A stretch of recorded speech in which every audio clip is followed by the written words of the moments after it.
Starting to pick through the rubble of the Vikings' unmitigated disaster and collapse Sunday against the greasy, grimy Green Bay Packers. And a key piece to the worst defensive performance in Zimmer Hellfire defense history was the play of cornerback Holton Hill.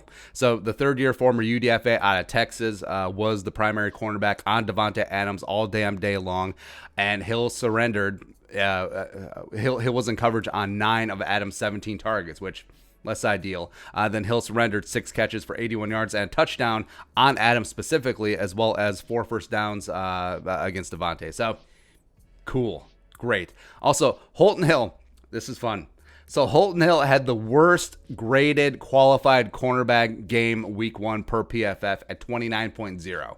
Like 29. Again, average for PFF is 60. So he was slightly less than half of average. He was the 68th best cornerback in the NFL, which you want to say almost nice, but it certainly was not. And yeah, everyone in that defensive backfield had their problems. Well, cornerbacks wise, because Harrison actually played pretty good. But Cameron Dantzler, got shelled. Welcome to the NFL rookie. But there was a lot that you can build on. There's a lot to be hopeful for. Mike Hughes got worked as well. But Holton Hill's performance was honestly the worst I've ever seen a Vikings cornerback play with my own 2 eyes ever. Right? And I know Vikings fans like to say, well, I've been fans since blah blah blah blah blah. So I've been actively watching since I was 9, so that'd be 95, 96 on. So I have witnessed with these 2 peepers, Rhodes Open, Chris Cook, Benny Sapp, Frank Walker, close enough. Actually, Frank Clark, the defensive end for the Chiefs, probably could cover better than Frank Walker ever could. Terrible Fred Smoot, Waswa Sirwanga. That's right, kids, look that up. As well as converted wide receiver Robert Tate, the original number 28. Just great. So the Vikings have this long history of terrible cornerback play, and the performance that 24 turned in on Sunday takes the cake. It is the ground zero, nut low, the absolute golden goose of terrible Vikings cornerback play. And yeah, you are going up against top 20 wide receiver Davante Adams, who's not as good as Adam Thielen, Justin Jefferson, Noah Beasley Johnson, as well as the corpse of the remnants of that quarterback from Butte Community College. Great.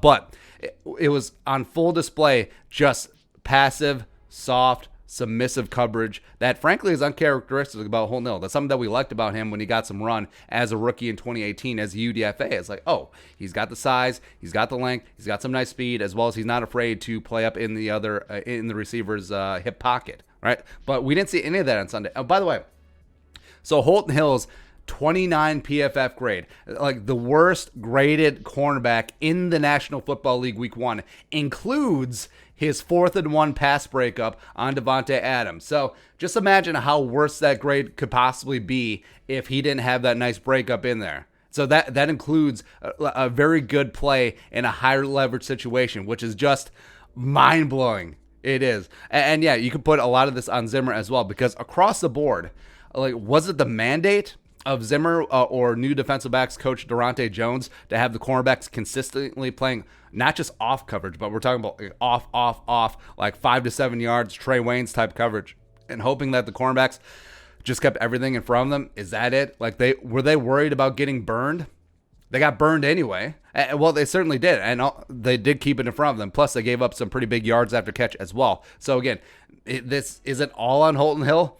But a lot of it is, because the way that he played out there, it's really frustrating, because you know the potential of Holton Hill. Also, being a third-year pro, he is the veteran in that locker room, along with Mike Hughes, and then they both play like that. I mean, the one cornerback who was salvageable was Cameron Tiny Dantzler, right? So you come out and do that. Maybe it's time to play Dantzler a lot more. Maybe it's time to play El Jefe Gladney a lot more than just the 9 garbage time snaps. Maybe Gladney should start in place of Holton Hill. I would not be objective to that, because if you're getting that from your veterans in Mike Hughes, who should just be playing in the slot, by the way, as well as Holton Hill on the outside, play the kids, because how much worse can you get? Plus, if you've been impressed by Jeff Gladney and you're fine with the meniscus and the knee is good to go, just toss him out there. And also, you've been impressed by Cameron Tiny Dantzler, as well as there are a lot of positive takeaways from week 1 on film as well. So just play the rookies. Play the rookies, start them, and then put Mike Hughes in the slot and have Mike Hughes return punts. Because that could be the solution. Because honestly, if Holton Hill turns in multiple weeks of this, it's over. It's over.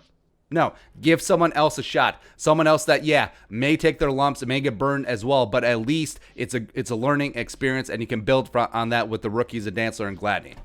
Probably not going to do that with Holton Hill at this point. But Waswa Serwanga, great. All right, so your thoughts, Holton Hill, the worst performance in Vikings cornerback history. It really was. Let us know in the comment section below. Subscribe for daily Vikings takes. Want to support that work? Pull some in the Venmo. But until next time, Skull, production value.